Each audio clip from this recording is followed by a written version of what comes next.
Chill, I told you a little while ago. It's the most dangerous man walking. He's the most dangerous man to ever touch the basketball court. And see, people when people heard you say that, Ox, they immediately think dangerous. I mean, there's more dangerous guys. Wait a minute. I don't think you understand what dangerous means. Like when you in danger when you see this dude.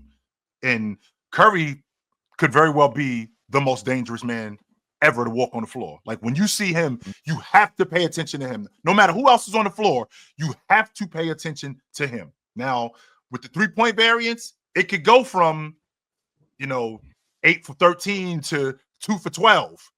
But it don't matter though. Yeah, it don't matter though, too, because as far as defense goes, we don't know you're gonna miss the shot before you shoot it. We have to close out. We have to move. Or when Steph moves, the whole defense. That's the guy. Like before you play a game, you about to play somebody that's a real good shooter or this and that. When you're doing the week leading up to it, and we're game planning, we already we playing the practice team, and this guy that's the guy. You know what I'm saying? Never lose him. That's how they prepare for Steph all the time. That's how they've been preparing for Steph for forever. So it's like, make or miss, you have to move your defense. He's making an impact on the other side of the floor just by moving 3 feet. He's that dangerous that he can end the game going, what'd you say, Chill? 2 for 13, whatever it is. Yeah. And the defense still has to respect him. If Steph missed 7 threes in a row on that 8th three, the defense is running out like he's hit 6 in a row. You still have to be right. You know what I'm saying? Yes. So but as long as you can impact the defense. Mm-hmm. On the flip side of him going 2 for 12, he could also end the game going 8 for 10. He could do that too, and that's why you can't risk him being open. That's why you can't risk not knowing where he is. That's why he's so dangerous for that reason right there. Is he? You said he's the most dangerous man to ever walk on a basketball court. Do you believe that? I think he's in the conversation. To be honest with you, who else is in that conversation? Jordan, KD, Jabbar, Chamberlain, LeBron, and Shaq, LeBron, 100%. And the reason why I believe that, 100% Bryant, yes. The reason why I think that, James Harden too. The reason why I think that, Penn, is because he has something that's indefensible. 100%. Literally defensible. Well, it's not though. I watched Scotty Barnes hold him to 6 points last.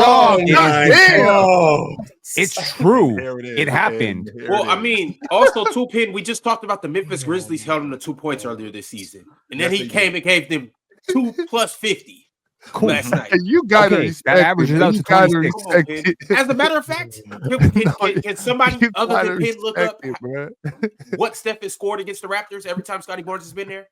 I'm sure Scotty Barnes. To be fair, I actually don't think he puts up a lot of points against Toronto. He doesn't. Okay. But I'm not going to check because I can't bother. Scotty been holding crazy low percentages. Steph is the most dangerous player ever, though. But I do think he's probably on that. I think he's in the conversation. I feel like that. I feel like he's definitely in the conversation. It wasn't most dangerous player ever, though. It was the most dangerous shot ever. I want you. Okay. No, I think he's the most dangerous player. Yeah, Ox said most dangerous player. Y'all are hoopers, okay? I think he's in the conversation. Put yourself in your prime. I'm gonna put you in your prime. You're gonna sign a 10-day with the Memphis Grizzlies or whoever the hell, and you are playing a player. He about this far from crashing out. Straight to the club after that. I'm signing a 10-day with the Lakers. I don't really give a shit. No, I'll play with y'all. I'll play with him. You're walking into the arena. You're walking in for shoot around. You see that other guy on the other side. Who's the one who's striking the most fear in your heart? And please do not do the friggin' I'm not afraid of anybody. I'm not ducking anybody bullshit. He wants you to say it's Michael. Like, who's the player that you most would be like, I can't believe it.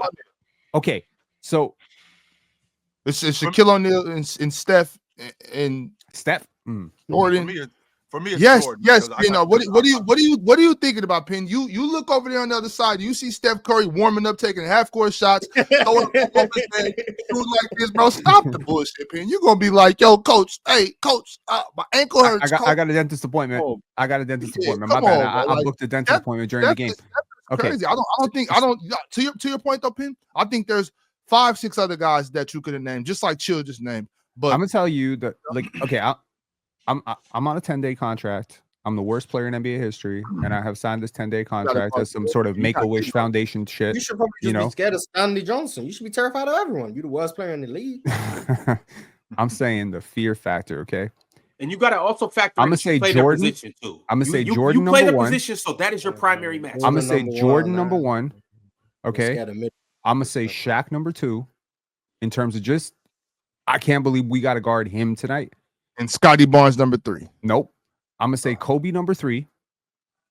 In terms of just sheer fear factor, I'm probably say Wilt. Wilt is up there. As I can't believe we got to guard Chamberlain tonight.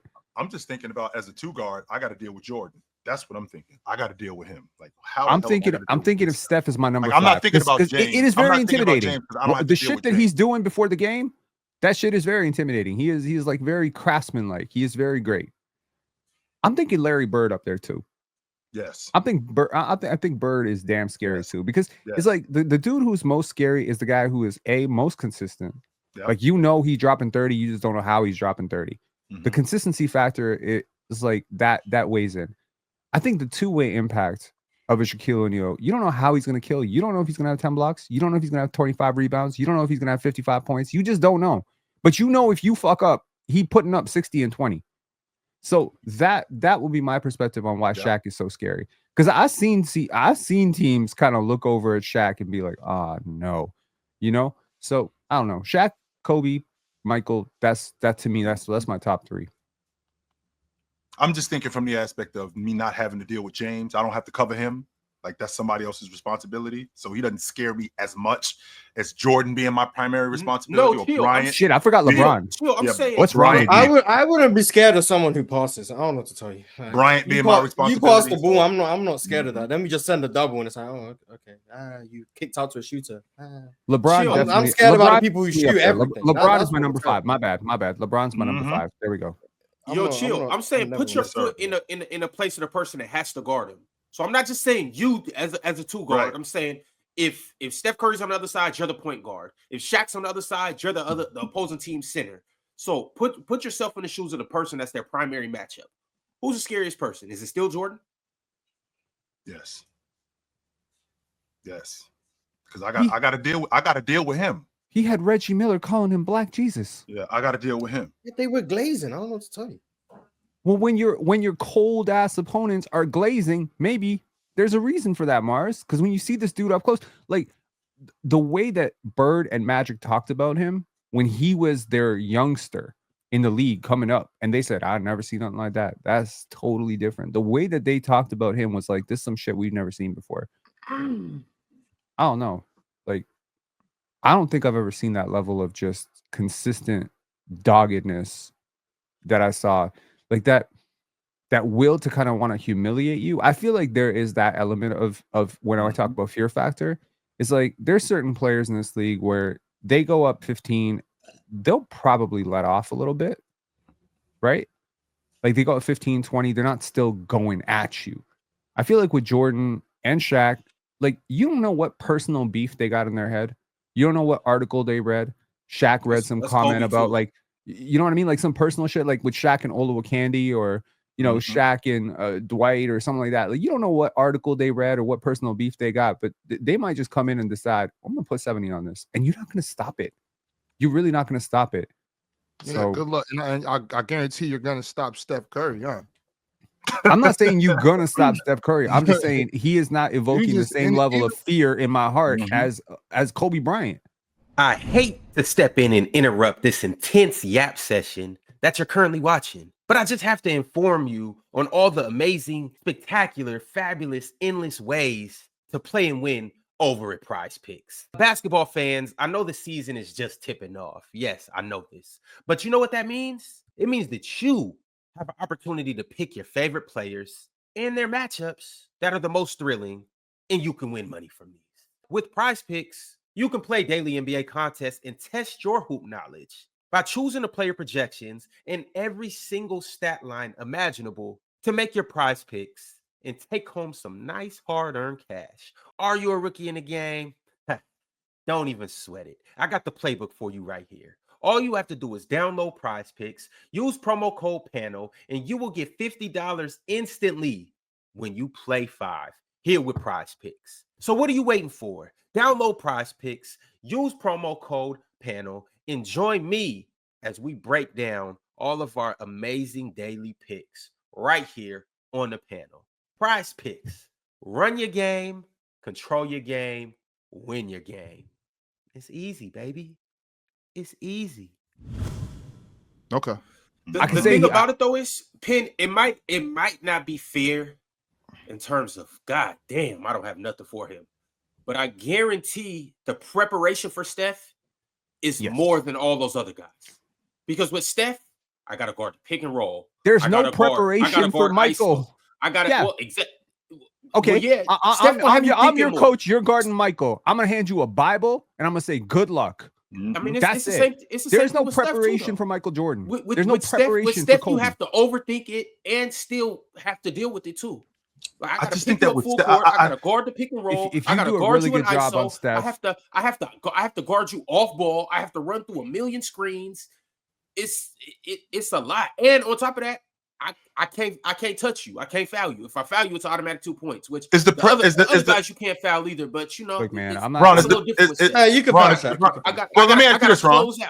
Let me ask you this though, Ron. Is the pressure that Curry puts on me, is that more pressure than what Jordan is going to put on me? I think so. No, I think it's just different. I mean, Steph is like one of the very few people where like he's putting pressure on you from the moment he crosses half court. Sure. Jordan putting pressure on you on both sides of the basketball. You dealing with him for 48 minutes. He's a menace in the passing lanes. He's guarding you. He's putting you in the post. Yeah, that's cool. But I think the equation is just kind of different with Steph. It's just like it's unlike anything we've really ever seen. I don't know how to quantify it. It was interesting because Ox said most dangerous, and now we're talking about who's more scary. He didn't say Steph was the scariest, but he said he was more dangerous. So who you were scared of, that's just not really relevant to the topic. Is Steph? You'd have to ask Ox why he thinks define danger. Well, there's a difference. You see that there's a difference between fear and being scared. You know what I'm saying? Fear is something that keeps you alive. Being scared is how you react to that fear. You know what I'm saying? So it's not like I'm scared, but I see the danger. That doesn't mean I'm scared. You know what I mean? As a man, Penn, you got to stand on your nuts and face your fear head on. Yes, you do. Yes, you do. So with that being said, I don't know who you're going to be more scared of. All I'm saying is that when Steph Curry steps on that hardwood, it's caution signs. You know what I'm saying? The red lights are going off. Like, watch out. You know what I'm saying? Sharks in the water. You know what I'm saying? And that goes for all of them. But like we said a moment ago, though, it's like you can put 10 people on that list. It's no need to argue between that. That's like arguing the GOAT. You know what I'm saying? We just gonna go in circles.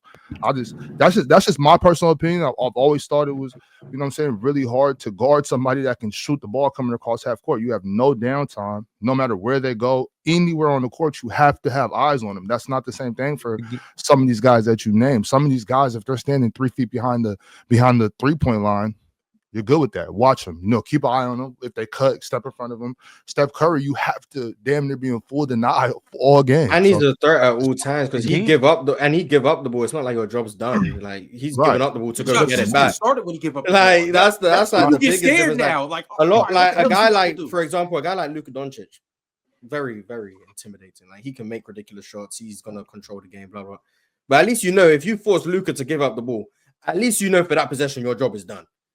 Steph give up the ball, you're about to have to start running again. Like there's no rest when you guard a guy like Steph. So the preparation for Steph Curry is a treadmill. Get on a treadmill. No, it's not, Penn. Yeah, sure. If that's what that is not the remedy, Penn. No, Penn. As much as cardio up. Say this, Penn. As much as it pains me to say this, and as much as you're gonna hate this, out of all the guys we listed, Steph's the hardest guy to guard. Just because of the action. Steph is the hardest guy to guard. Regardless of what the reason is, chill. It's still tough. If you're making that case, then you're going to tell me that Reggie Miller is harder to guard than Michael Jordan too. You're probably going to tell me because Rip Reggie Hamilton wasn't the is same harder. threat with the ball in his hand. See, this is this thing you're trying to make a false equivalency. Steph is so dangerous because everything he can do with the ball, and then he gives up the ball, and he's just as dangerous. Reggie Miller and Rip Hamilton, he's not what they do without the ball with the ball. Yeah, he's not as just what Rip Hamilton and Reggie Miller did without the ball actually did cause a lot of chaos and confusion. They were really hard to guard because of that. Anyone who's guarded them would actually say that for a fact. But what made Steph so dangerous is the fact that The ball is on a string when he's handling the ball. You can't just play regular pick and roll coverages because of how he shoots. Right. But then if you force him to give up the ball, now you know there's going to be 17 screens coming. He's going to be running around. You got to chase him. You can't lose him for a split second because the moment you do, he can shoot. But then he also understands how to play angles and he's cutting back door. Like there's no rest when you guard Steph Curry. And don't forget about that little layup too. That little runner he got. That's why. So comparing it to Reggie Miller and Rip Hamilton is just disingenuous, like very disingenuous, because they don't have the same threat with the ball in their hand. Chris Jackson. Also too, I want to throw this. He wasn't the same threat without the ball. He was cool because he was shooting pull-up jumpers out of pick and roll, but he was nowhere close to the same threat without the ball. And also when you forced him downhill inside the lane, he wasn't the same threat as Steph Curry to finish at the rim with a bunch of different finishes. Like he wasn't the same. So none of the guys you're naming are the same. They might have similarities in terms of Chris Jackson, Mahmoud could shoot pull-up jumpers. Cool. That was great. Now, most of them weren't threes, but that's a product of the era. But that's cool. Reggie Miller, Rip Hamilton can move off the ball. That's great. Cool. There's other guys who are really good downhill finishing. Cool. That's great. Steph Curry's a combination of all of them. That's what makes him so dangerous. Like you trying to find just guys who might match Steph in one area is great. Find one who matches Steph Curry in every area. That doesn't exist. That's why he's so dangerous. But Steph doesn't match those guys in every area. Steph's not going to foul out your whole team like Shaq. He's not rebounding like Shaq. He's not defending like Jordan. He's not coming down. It's not hardest to guard. The fuck does MJ's defense have to do with this? No, we're talking about scare. He said hardest to guard. No, he said hardest to guard. That's what he said, and that's how we got here. So MJ being able to play defense is not relevant. He said hardest to guard. That's what he said. Well, Shaq's rebounding. I have seen doesn't mean anything. I have seen teams shut the water off on Steph in plenty of big moments. Teams, not individuals. Teams. How many teams stop Shaq, yo? You just cooked yourself. This isn't even really an argument. We've already said over and over, Pin, that there's a bunch of guys you can put it in there. Why are you so upset about this? It's fine. You can have Shaq, you can have Kobe, you can have Jordan. No big deal. I don't think there's one correct answer here. It's no big deal. We don't. I think they're all in that tier one. I think they're all in the tier one of hardest to guard. Shaq, MJ, Bron, Steph.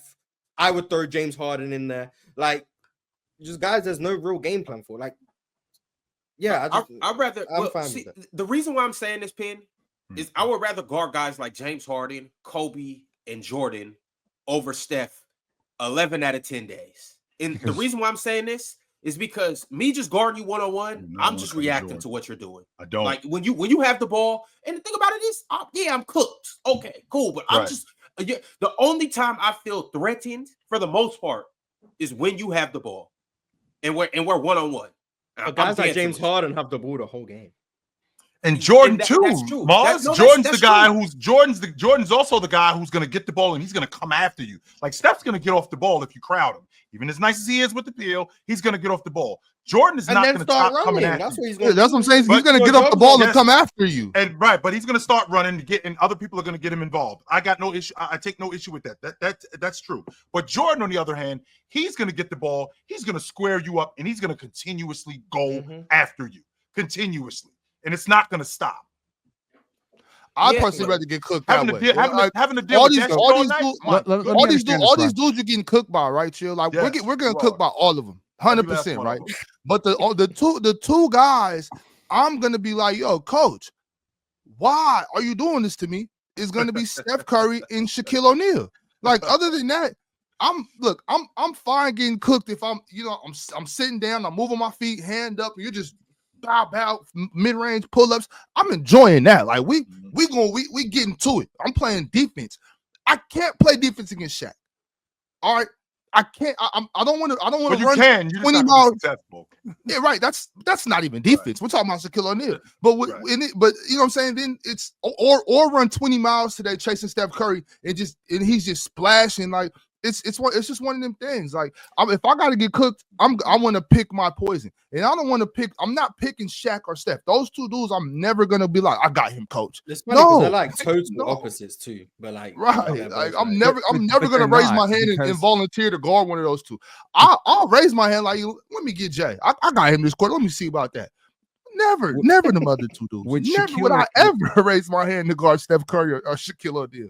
Knox, you're not volunteering for that. I'll deal with Curry. Hey, what we're really talking about is gravity. What we're talking about is gravity, and Shaq has gravity in the paint, and Steph has gravity outside the 3-point line, right? That to me is like, that's where they dominate. With Kobe and with Michael, what I say is they have gravity on all three levels at almost equivalence, with Michael being the worst 3-point shooter of the bunch. But like, still, to have to worry, like Michael, there is no game plan. There is no game plan. You can't force him left. You can't force him right. You can't force him middle. You can't collapse him. You try to double team him. He splits a double. You put a bigger wing on him. He blows past him. You put a guard on him. He posts him up. There's really no counter to it. Like once he got going, there really was no stopping him, and nobody stopped him. Okay, nobody stopped him. There was maybe a bad game here. Teams had game plans. Yeah, the Detroit Pistons beat the shit out of him. That was the game plan. Okay, they knocked him to the floor every single. That was the Jordan rules. The Miami Heat had game plans. I would like, but here's the thing, and this is where older generations who had to take the abuse and the pain and get knocked on their ass every single time are looking at this era and saying, I would knock that dude to the 10th row if he had 25 points at the half. But you're not dealing with that physicality. So you change the rules, you change everything. When you make it impossible to hug a guy, like you see some of the contact in the 90s, you see some of that contact. It's like, yo, Steph is like 6'3", 200 pounds. Okay. You getting knocked out in a different era. You have to be a different player. You're not gonna be able to play this way. You're not gonna be able to run off like 15 screens and just like get a clear opening. You're gonna get knocked on every one of those screens. You're getting punched. I've watched my fair share of games from the 80s. Yes, and Steph would be fine. Steph Curry deals with more physicality running off ball today than anyone in the 90s dealt with. Guys were shooting gaps off screens. Guys were running floppy action, and you were shooting the gap. It was the most as Chill would say, unmolested off-ball action of all time. When it comes to shooting three-pointers, they weren't bumping you off your spot. That wasn't happening. The only guy who somewhat got that type of treatment was Reggie Miller. Everyone else was just having the freest time of their life to come off screens for shots. The physicality came when you went into the paint with 17 people. Steph Curry's not right. But had you had to deal with a Steph Curry, the game would have evolved around that. Like that's so he would have changed the game 30 years ago too. I mean, he would have. Sounds pretty dangerous. I don't know what to tell you. Imagine they shoot on the 3-point line with Steph Curry. And they never would have banned. Look, man. Every great player impacts the league. Okay, I don't know what to tell you, but there was a period of time of about 12 years where every single team had to stockpile like 3 useless 7-footers on their roster because they knew they were gonna have to deal with Shaq and they're gonna have to use up 20 fouls against them. So if a team knew back then that there's this killer out there, Steph Curry, they're gonna study the film. They're gonna be like, let's see how he gets successful. Oh, he dropping 50. Oh, he dropping 50. Okay, now I'm gonna stop that. The difference here between bigs and smalls in general, someone like Wilt, someone like Shaq, is you could try to watch all the film you want. They're still getting 50 if they want 50. You're not stopping it. Look at the solution to stopping these players. Shaquille O'Neal, the solution was to foul him. But Penn, I think that you know how I know you're cooked? When your only solution is to literally foul me or hit me. And that's the truth. And for Michael Jordan, the same solution. Right. Solution to stop Michael, foul him. So Penn, what happens when we're running action with Steph Curry coming off pin downs, which is what they were doing in the 90s, coming off double screens, which is what they were doing in the 90s, and getting him open to get open looks. And now Steph Curry, who has the shot fake, who can put the ball on the floor, one dribble in the shot, who can also finish at the rim. What's the plan for him? Are you just going to say that we're going to knock him on his ass? Well, wait a minute. We've seen Steph Curry get knocked on his ass before and still get busy. And now we're stretching the defense even more where we're running those double screen actions and we're running those pin downs for guards like Steph Curry, because that's why we had guys like Reggie Miller. That's why we had guys like Michael Jordan who ran off screens to hit open jump shots. And those guys weren't the shooters that Steph Curry was. So the action that we're running for Curry is even more lethal, way more lethal. So my biggest thing is, like, as a dude who I've been my team's primary defender since high school. I always had to guard the fastest player, the best perimeter player on the other team. Mm-hmm. The thing that cooked me the most and the thing that was always the most frustrating is when we're in transition, and let's say, because that player might not be guarding me. So we're in transition. I have to find him from wherever I'm at on the offensive end. I have to transition and find him on the defensive end. The thing that was always the most frustrating is if, let's say, somebody misses a shot on our team and that player gets the rebound and he gets to take it off down court. It's no possible way for me to get back to stop him. He gets an open three or open layup in transition. That's the most frustrating thing, is that Steph is going to get some buckets, and I'm his primary matchup. My job is to stop him. The thing that's going to be the most frustrating is it's nothing I could do about that. So he technically gave me 3, but I didn't. It was nothing I could do about it. Mm-hmm. You know what I'm saying? Like the thing I can't with stop Steph him in and transition. Dame. Look, I'm not denying that any of these players are all-time greats. Steph is one of my top 10 favorite players, 10 favorites, and also 10 greatest players of all time. I think most of us have him on that in that tier. Mm-hmm. I just think when we start talking about danger, stoppability, you know, like who's the hardest to guard and stuff like that, I think you got to look at it from this perspective. If you play your cards right, you can drastically make Steph Curry less efficient. I'm not saying you could stop him. No great player can be stopped.